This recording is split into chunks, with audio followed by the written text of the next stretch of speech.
I'm Naomi, and today I'm potting up some hardy perennial bare roots, and I've got three different types. I've got Geranium Springtime, 𝗱beckia Cherokee Sunset, and Echinacea Fatal Attraction, so a nice mixture of colours there.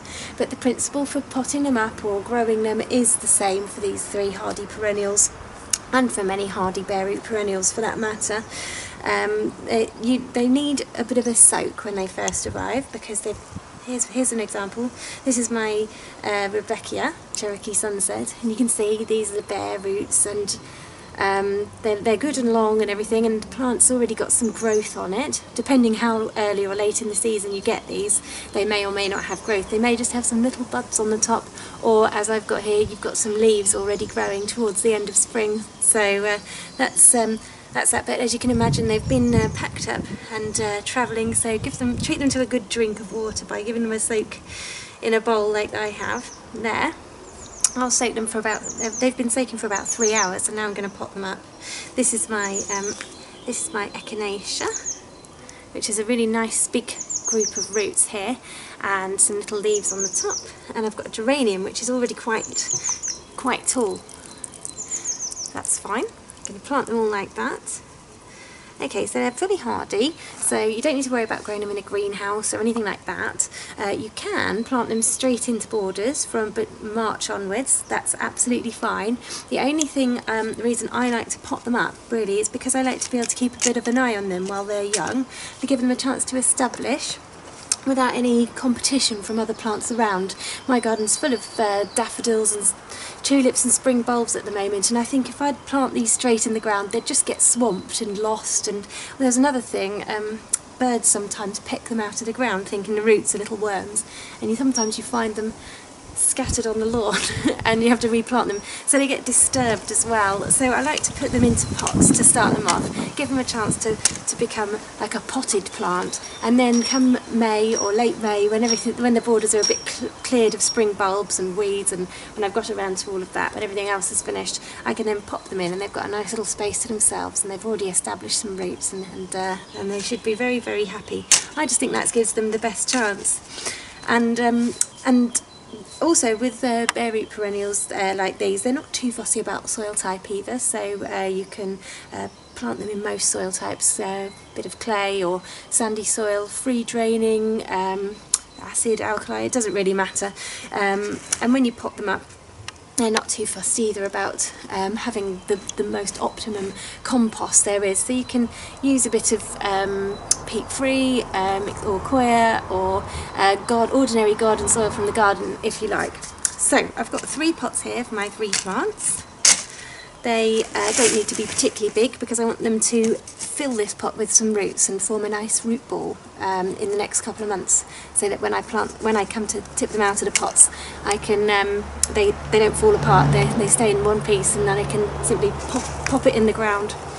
So all I'm going to do is half fill each pot with my mixture here of garden soil, a bit of coir from the bags these were supplied in, which I might as well use, and then a bit of multi-purpose compost, and that should do fine. So there's the old stone in there from my garden, and these have had a good drink now, so they can go in. So in goes my geranium. Just pop that there. This is my 𝗱beckia. Now actually this is quite a big root system on this one, so I'm just going to sort of try and spread it out a little bit so it's not too dense. That will soon fill this pot actually. Maybe should use a slightly bigger pot, but this one would be fine for now, just for the purpose of growing it on first. And this is my Echinacea.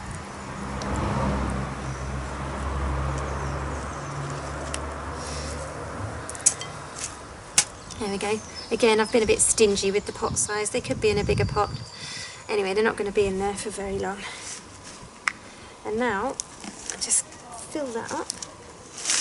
Be very careful of these tender little stems. They're very easy to snap. just hold the leaves up so you can put the cyclist going past. Just hold the leaves up so you can put the compost around there without covering the leaves that are already growing.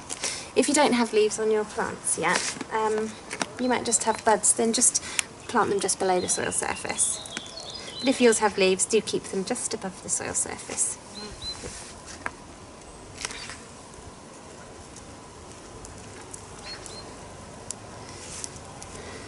And there we go.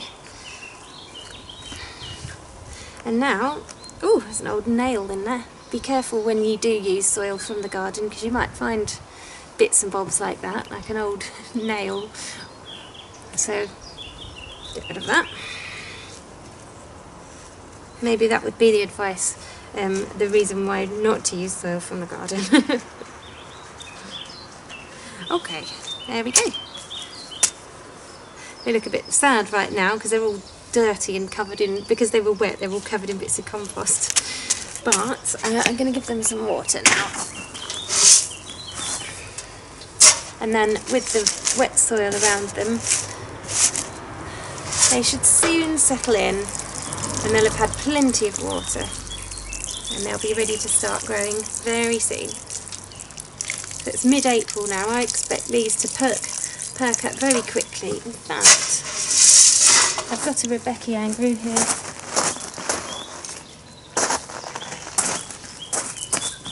This is the same 𝗱becky𝗀𝗀𝗀 as this one, and I potted it up about 2 weeks ago, so in 2 weeks it went from this to this, so they do grow quite quickly. And the best thing is they're very easy to look after as well. Hardy perennials kind of look after themselves once they're established. At first, this is at the nursery stage, they need watering and they need a little bit of attention to make sure that they can start to grow. And then when you plant them out into your borders in the summer or early summer or late spring, you can keep watering them as they're establishing. But all three of these plants, geranium, 𝗱becky𝗀𝗀𝗀 and echinacea, are fairly drought tolerant, so once they are established in the ground, so about next year, you probably won't have to worry about doing anything with them really, apart from on very hot days in the summer you might need to give them water when you're watering the rest of the garden, because they can obviously on very hot days start to suffer, but apart from that they're really low maintenance and easy. And all you need to do in the autumn, so after they've grown their long foliage, their tall foliage, their tall flower stems for the echinacea, in the case of echinacea and 𝗱becky𝗀𝗀𝗀, you just cut them down at ground level once they finish flowering, and then just leave them there completely dormant in the soil. Geraniums, you also just cut them straight off at the ground, although they're more bushy, but still you just cut them straight off at the ground and leave them there all winter, and then the following spring they'll start to grow back again, and every time they come back they grow back with more stems and they'll form a bigger clump, and so you have more flowers. So they're one for the long term as well. In the first year you get a modest display and that's very pretty, and then from the second year onwards, that's when they start to form those nice established clumps with multiple stems and form a nice block of colour, and they look really nice. So I'm just going to keep these in a sunny sheltered part of the garden now for a few months and water them whenever they start to look dry. And then once they've got a bit of a root ball and they look like they're starting to bush out like this, I'm going to plant them out into the garden. And I hope you found this video about growing hardy perennial bare roots useful. Thank you for watching.